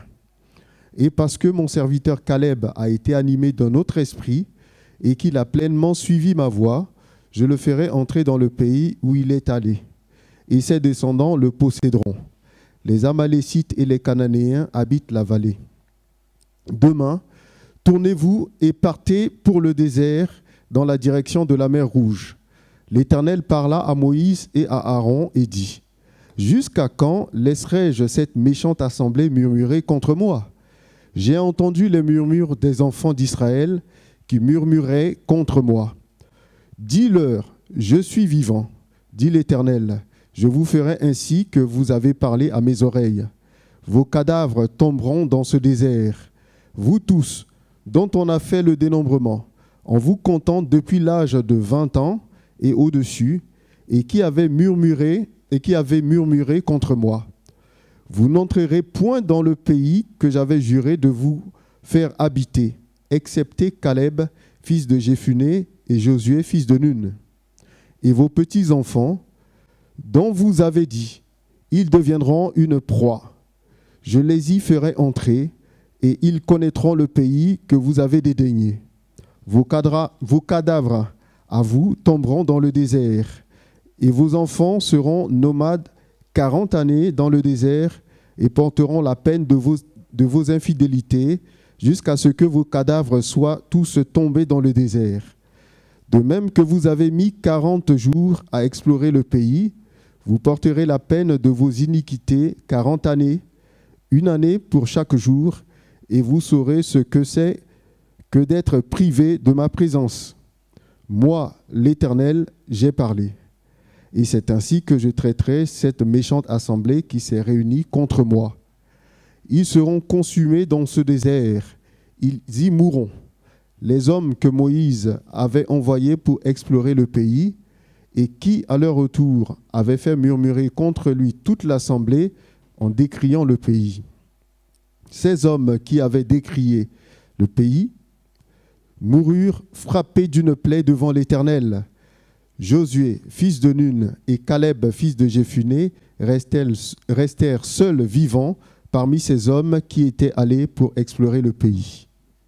Moïse rapporta ces choses à tous les enfants d'Israël, et le peuple fut dans une grande désolation. Ils se levèrent de bon matin et montèrent au sommet de la montagne en disant. On peut s'arrêter là pour le moment. Donc, finalement, le Seigneur pardonne, c'est vrai. Il dit ceci, mais tous ceux qui ont vu ma gloire et les prodiges que j'ai fait en Égypte et dans le désert, qui m'ont tenté déjà 10 fois et qui n'ont point écouté ma voix, ben, tous ceux-là ne verront point le pays que j'ai juré à leur père de leur donner. Il dit, il n'y a que Caleb et Josué qui verront ce pays-là. Dieu est fatigué de ces gens-là qui sans cesse contestent. Donc on voit que la patience de Dieu peut connaître des limites par rapport à certaines attitudes.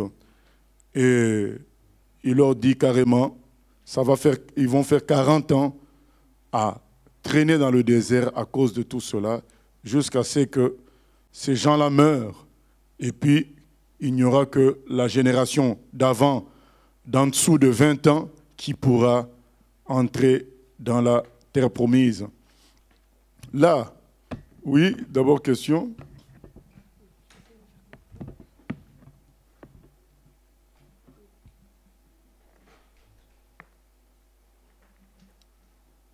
Oui, oui. Oui, bon, je vais essayer de me faire comprendre. Est-ce que, parce que bon, Dieu pardonne aux enfants d'Israël, mais malgré tout, il y en a beaucoup qui vont périr. C'est comme si, entre guillemets, la prière... Non, ils vont périr dans les 40 ans. Hein. Oui, oui, oui. Non, disons plutôt qu'ils n'entreront pas dans la terre promise. D'accord. Voilà.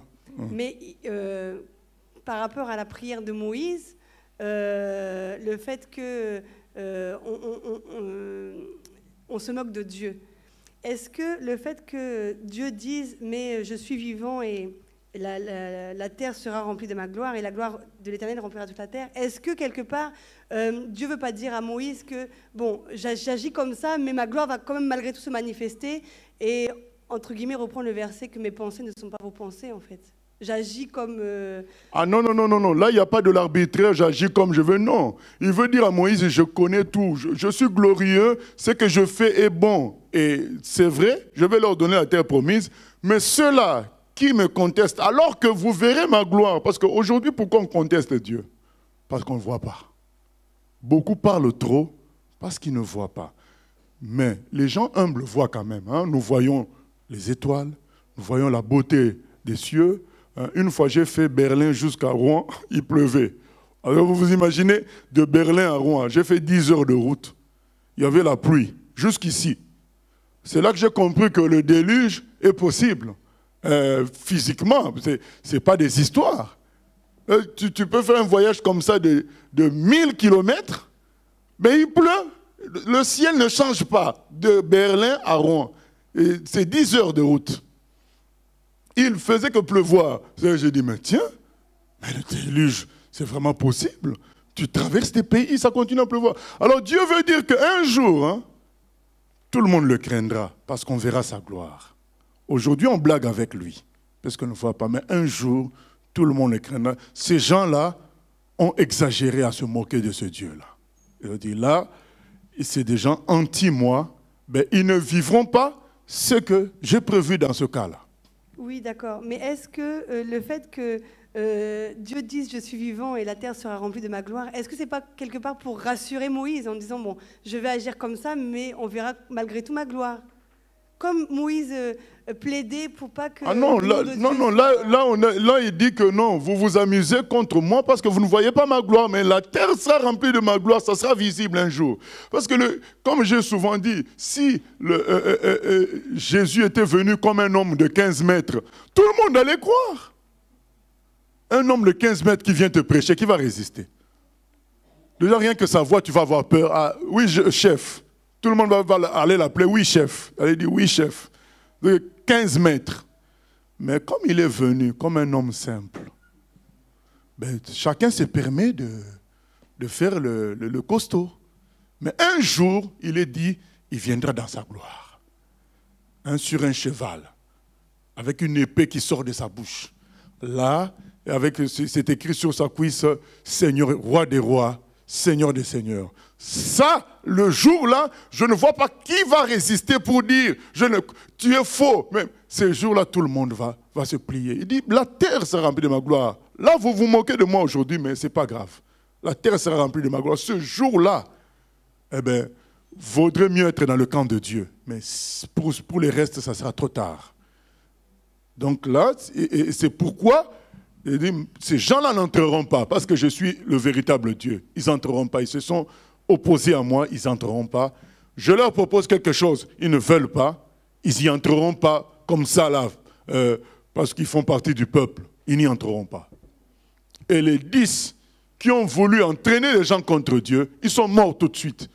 Pour dire que, on ne blague pas, comme Ananias et Saphira, ils ont voulu s'opposer au rythme que Dieu mettait dans l'église nouvelle, ben ils sont morts tout de suite. C'est pareil pour ces 10-là qui sont morts. Et il n'y a que Josué et Caleb qui sont restés vivants. Donc le Seigneur cède quand même à Moïse en disant, ben, je continuerai mon travail avec ce peuple, mais cependant, les gens qui ne croient pas en la terre promise ne verront pas ça non plus. Au fait, c'est ce qui nous arrive à nous aujourd'hui. Tu peux être chrétien. Si tu ne crois pas aux promesses de la Bible, tu ne les vivras pas. Peut-être tu iras au ciel, ce à quoi tu crois fermement, mais ce qui est écrit par ailleurs, tu as du mal à y croire, eh bien, tu ne vivras pas ça non plus. C'est en fonction de notre foi que nous vivons les promesses du Seigneur. Nous devons y croire, même si notre vie est parsemée de difficultés. Les promesses du Seigneur sont toujours valables. Nous devons bâtir notre vie sur les promesses du Seigneur et non sur les difficultés que nous expérimentons. C'est le conseil que le Seigneur nous donne. Et l'apôtre Paul nous en parle aussi dans 1 Corinthiens 10. Nous allons lire, pour clôturer, ce que l'apôtre Paul dit dans 1 Corinthiens 10 concernant cet épisode-là.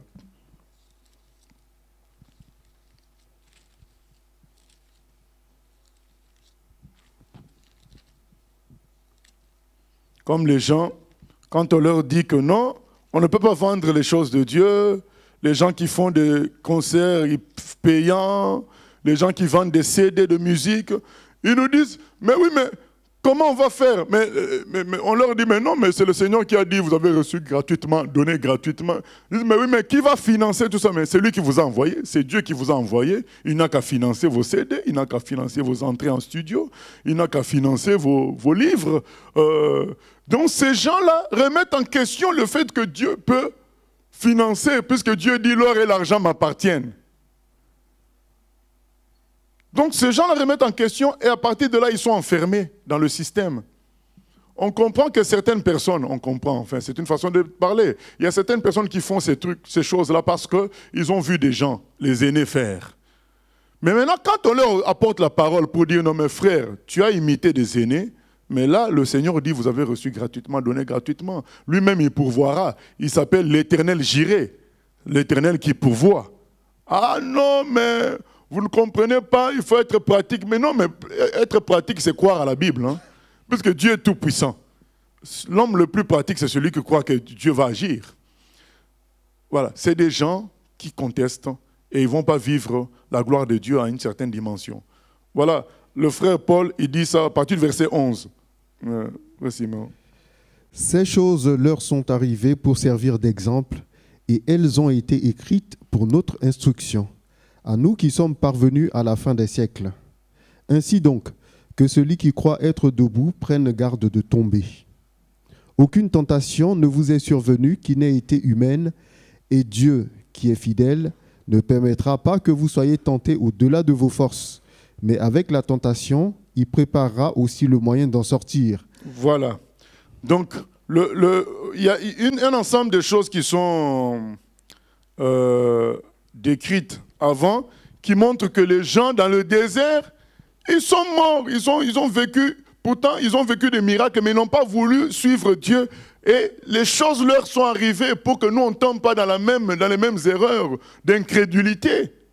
Des choses leur sont arrivées, afin que nous aussi, on comprenne que quand nous résistons à la parole de Dieu, aujourd'hui, frères et sœurs, qu'est-ce qui se passe dans l'église d'aujourd'hui? C'est la pourriture à cause de quoi? À cause de l'argent. L'argent est le problème principal qui tue l'église aujourd'hui. Les gens se disent que je peux être chrétien. Être chrétien, ça se démontre par l'argent. Ça se démontre par les biens que j'ai. Ça se démontre par une prospérité matérielle. Et c'est ce qui fait que, finalement, le christianisme est devenu une religion comme toute autre, dont les gens se moquent en disant « mais ça, c'est le monde ». C'est l'argent qui a fait tout ça, parce que les gens ont négligé ces versets qui parlent de gratuité. Au début, peut-être, ce n'était pas flagrant, dans les années 1950, dans les années 1930, ce n'était pas flagrant quand on faisait payer des livres, on faisait payer des choses. Ce n'était pas flagrant. Peut-être à l'époque, il y a déjà des gens qui s'étaient levés, des prophètes qui s'étaient levés pour dire « attention, nous sortons de la gratuité, ce n'est pas biblique ». Il y a des gens qui ont fait les têtus. Mais voilà ce que nous vivons aujourd'hui. Nous vivons une exagération terrible, à point qu'il y a des gens qui font des dîners payants où il y aura des tables, une table avec les anges, une table avec les prophètes. Donc chaque table, il y a un prix pour manger. Si tu veux manger à la table des prophètes, c'est-à-dire le pasteur lui-même qui organise là, il sera à cette table-là, c'était combien? C'était 50 000 rendes. Donc en euros, ça fait... ça faisait dans le... Combien? 2500 €, je crois. Donc si tu veux manger à la table où il y a cet homme-là, en euros, ça te fait 4000 €. Divisé par 14. Donc 50 divisé par 14, ça nous fait plutôt... Donc on va être gentil, 3500 €. 3500 € pour manger à la table des prophètes, et puis il y avait la table des anges. Le prix montait encore. Et ensuite, il y avait la table de Jésus. Là, c'était 100 000 rendes carrément. Donc, 7 000 € pour manger à la table de Jésus, mais que tu ne vas pas voir, parce que, bien sûr, puisque Jésus n'est pas là-bas dans ces bêtises-là. Mais il y a des gens qui vont payer. C'est des aberrations que les gens de 1920 ne pensaient pas que ça allait arriver. Quand eux, ils ont commencé à vendre les billets de concert, à vendre les livres, à vendre les choses de Dieu, ils pensaient que ça resterait à un niveau supportable. Mais on ne blague pas avec la parole de Dieu. Ça finit toujours mal. Les gens qui ont commencé ça ne pensaient pas qu'on arriverait à ce niveau-là. Eux, ils se disaient, mais non, c'est juste pour financer. D'ailleurs, on n'a pas de bénéfices. Peut-être les gens qui ont commencé à vendre ne prenaient pas de bénéfices. Mais avec le temps, le bénéfice s'est imposé. Et les choses à vendre ont changé. Ça ne faisait que monter. Et c'est pourquoi il nous est dit que quand on est dans l'incrédulité par rapport à la parole de Dieu, ça finit mal. Ça finit mal. On doit croire en Dieu. Dieu est bon et tout-puissant. Il nous a donné des instructions. Oui, dernière question. Il nous a donné les instructions à suivre pour construire son œuvre. Suivons ces instructions. Ne cherchons pas à être plus intelligents que lui. Oui. Oui, pasteur Rocher, c'est une question Internet. Bonsoir, pasteur. Comment pouvez-vous confirmer ou infirmer cette déclaration « Dieu n'est pas un Dieu de pauvreté » ? Dieu n'est pas un Dieu de pauvreté? Oui, c'est ça, oui. Mais pourquoi je vais infirmer ça? Dieu il est dit que l'or et l'argent lui appartiennent. L'apôtre Paul dit même que nous n'avons tout, nous n'avons rien, nous avons peu de choses, mais nous avons tout parce que tout est à notre Dieu. Comment Dieu peut être un Dieu de pauvreté? La différence avec Dieu, c'est que quand tu es avec lui, tu n'auras pas forcément l'argent avec toi, la richesse avec toi, mais puisque tu es avec lui, il s'occupe de tout. Il y aura certains parmi nous qui auront des richesses visibles, les accompagnants. Il y a d'autres parmi nous qui n'en auront pas, mais les deux sont toujours riches dans le Seigneur, puisque le Seigneur pourvoit à nos besoins. L'Éternel est mon berger, je ne manquerai de rien. Mais le Seigneur ne nous donne pas pour nous distraire, il nous donne pour un objectif. C'est ça la différence. Nous ne sommes pas riches pour nous-mêmes, nous sommes riches pour le Seigneur, pour les objectifs du Seigneur. C'est ça la différence. Et quand nous n'avons rien, en réalité, c'est pas vrai. Nous n'avons pas rien. Nous avons, mais c'est le Seigneur qui tient notre bourse. C'est lui qui tient notre épargne. Et il nous donne ce qu'il faut chaque jour pour nos besoins. Maintenant, vouloir posséder pour se sentir chrétien, ce n'est pas biblique. Et nous allons lire ça dans 1 Timothée 6. 1 Timothée 6. À partir du verset 6 jusqu'au verset 10. 1 Timothée 6, 6. C'est en effet une grande source de gain que la piété avec le contentement, car nous n'avons rien apporté dans le monde, et il est évident que nous n'en pouvons rien emporter. Si donc nous avons la nourriture et le vêtement, cela nous suffira. Mais ceux qui veulent s'enrichir tombent dans la tentation, dans le piège et dans beaucoup de désirs insensés et pernicieux, qui plongent les hommes dans la ruine et la perdition. Car l'amour de l'argent est une racine de tous les maux, et quelques-uns, en étant possédés, se sont égarés loin de la foi et se sont jetés eux-mêmes dans bien des tourments. Voilà. Donc, c'est clair qu'on mange et qu'on soit habillé, cela suffit. D'ailleurs, c'est ce qu'était Jésus sur la terre. Il avait le vêtement et la nourriture, c'est tout. Il n'avait pas de maison, il n'avait pas de char, il n'avait que ça. Que si on a les deux, le vêtement et la nourriture, cela nous suffit. Et il dit même, ceux qui cherchent à s'enrichir, ce n'est pas biblique. Nous devons travailler pour manger, mais pas pour devenir riches. Maintenant, si la richesse nous trouve sur le chemin, ça sera pour l'objectif du Seigneur, pas pour nous donner une certaine stature divine. Non, c'est pour l'objectif, la gloire de Dieu. Et il dit clairement, ceux qui cherchent à s'enrichir tombent dans la tentation, dans le piège et dans beaucoup de désirs insensés et pernicieux qui plongent les hommes dans la ruine et la perdition. Voilà ce qui est dit clairement. L'amour de l'argent est une racine de tous les maux. Quelques-uns, en étant possédés, se sont égarés loin de la foi et se sont jetés eux-mêmes dans bien des tourments. Voilà dans quoi se sont jetés ces faux pasteurs-là, dans bien des tourments. Maintenant, on a vu même un qui disait qu'il était tellement endetté qu'il fallait que les gens cotisent pour payer ses dettes. Dieu allait pourvoir aux besoins de ces gens-là. On a dit, mais soyons mathématiciens. Au lieu que Dieu pourvoie aux besoins de ces gens-là, qui te donne toi-même que tu payes tes dettes.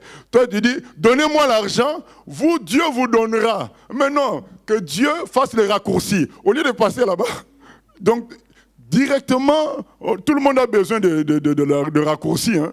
Dans tous les chemins qu'on prend, on cherche les raccourcis. Dieu n'a qu'à te donner directement. C'est des grands escrocs.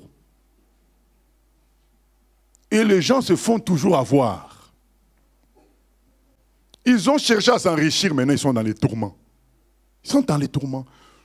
Nous qui avons juste, le chocolat chaud, les yaourts pour manger, on est tranquille.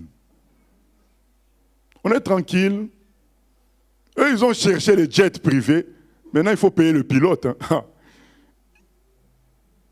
Chaque voyage, c'est 20 000 euros. Nous qui achetons les billets, tranquillement, tu payes le billet à 500 euros. Lui, pour chaque voyage, il faut 20 000 euros. Payer le pilote, le carburant de l'avion, l'entretien. Peut-être il y a même quelqu'un qui le sert, il faut payer encore cette personne-là. Les gardes du corps. Nous, on est tranquille, sans garde du corps. On peut acheter notre jus d'orange, boire tranquillement partout. On est protégé par les anges et par Dieu. Les anges, on les paye pas, c'est gratuit. Et ils ont cherché beaucoup de problèmes, ils se sont mis dans les tourments. Et c'est pourquoi ils ont besoin de voler tout le temps. De créer des systèmes, de faux séminaires. Dernièrement, on m'a envoyé un truc, le séminaire, c'était intitulé « Les ténèbres de Dieu ».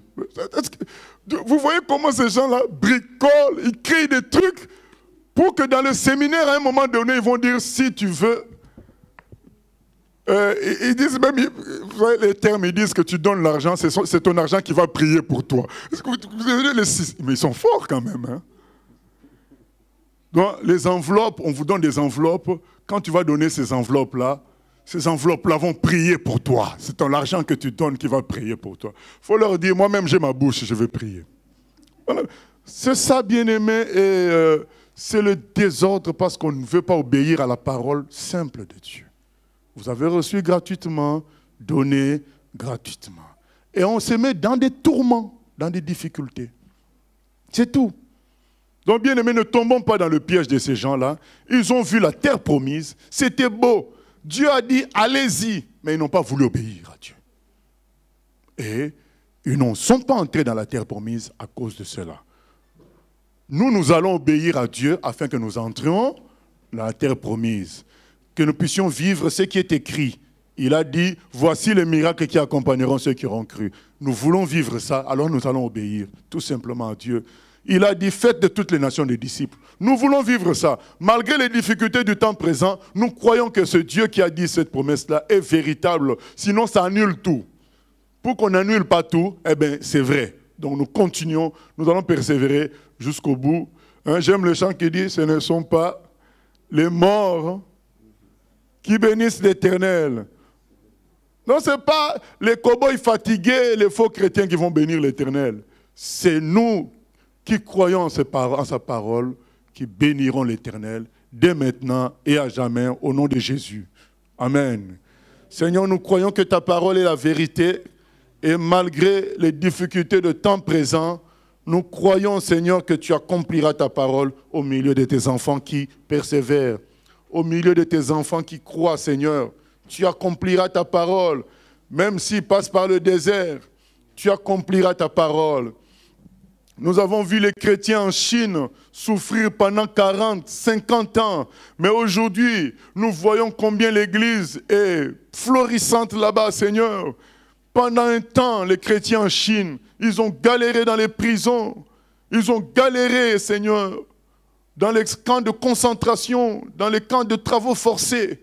Mais aujourd'hui, nous voyons ta gloire.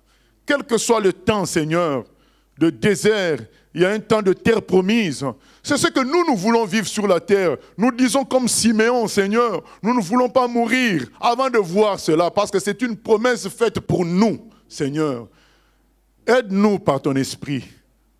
Aide-nous par les lampes prophétiques, tes promesses qui sont fixées dans ta parole, qui nous donnent une orientation claire et nette. Merci, Seigneur, au nom de Jésus. Ce ne sont pas les morts qui bénissent l'Éternel.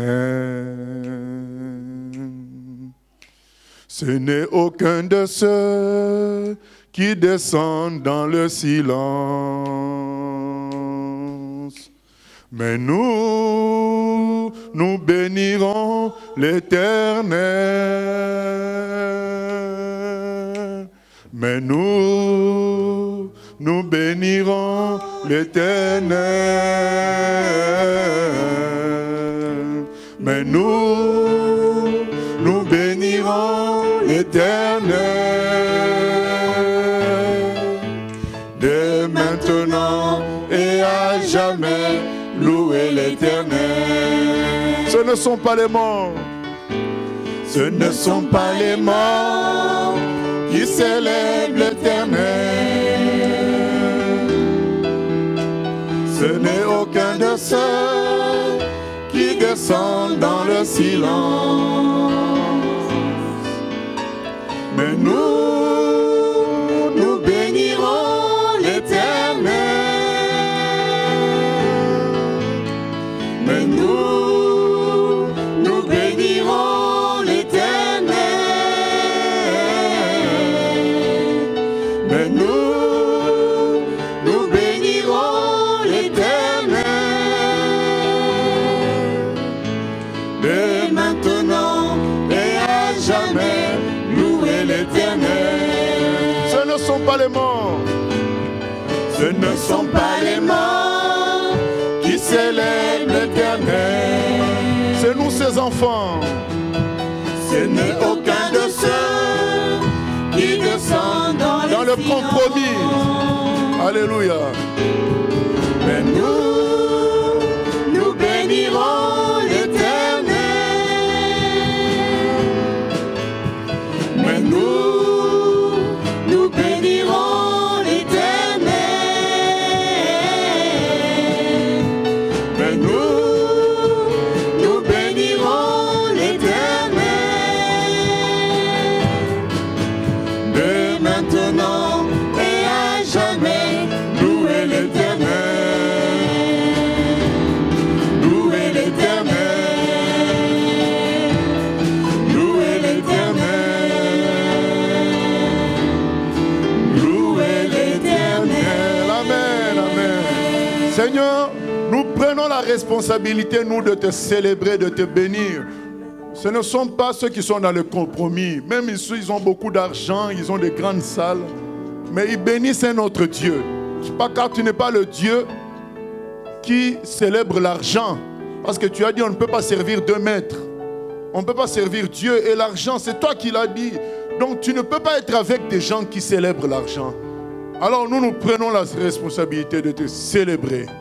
Toi le véritable Dieu. Le Dieu qui marche avec nous dans la simplicité. Sans chercher le bling-bling, impressionné par les choses matérielles. Comme Jésus notre Seigneur a marché. À toi la gloire, la louange, au siècle des siècles. Donne-nous la foi, Seigneur, de croire, afin que nous ne tombions pas dans les mêmes pièges que les gens qui nous ont précédés dans le désert. Nous voulons croire, même si notre vie peut paraître matériellement difficile, nous croyons que tu es Dieu, tu t'occupes de tout. À toi la gloire, la louange au siècle des siècles. Amen. Gloire à Dieu.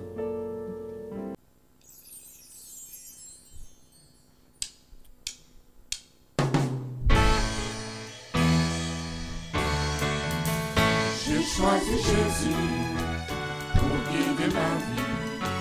Mon bien-aimé Jésus, il est à moi, je suis à lui. J'ai choisi Jésus pour guider ma vie. Mon bien-aimé Jésus, il est à moi, je suis à lui.